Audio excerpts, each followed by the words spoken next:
We're 6 months into the year, so I've got 6 books that were standouts and really made an impact on my reading so far in 2026. Behind Five Willows by June Her is more than just a reimagining of Pride and Prejudice set in Joseon, Korea.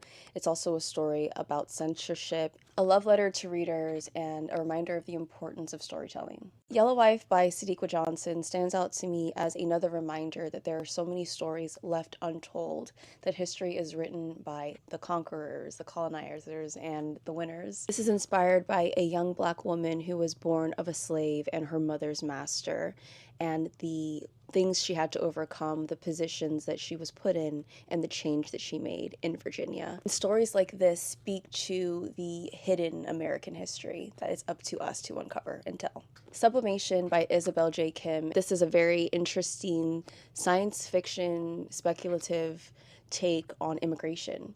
And it kind of reminds me of Severance a bit, but at the border, when you're immigrating from one country to another, instead of you leaving that country behind, that version of you splits into two. And it's such an important story just on the impact that it has on those left behind and the changes that happen to those who leave. It's actually the last book that I read, The Revelation of Dion Daphne by Mara Brackenkill. This is her debut novel, and it's inspired by things that she went through in her own past.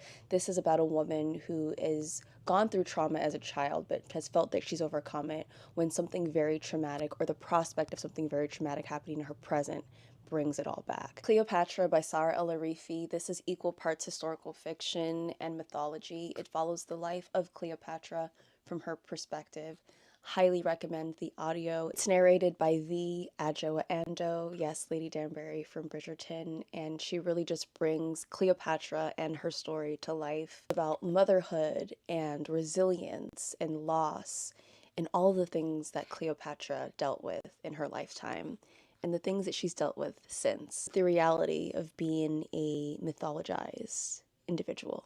Seek the Traitor's Son by Veronica Roth is the first book in a dystopian, fantastical duology. There's prophetic magic, interstellar travel, and so much more than you would think when you start the first page of this book. Overall, I'm having a really good reading year in 2026. I feel like every Tuesday, more new books are coming out that I'm so excited about, but there's also a backlist of books that I've been meaning to get to. So just a balancing act of really sensational reads, and I can't wait to continue to keep you guys posted on this reading journey.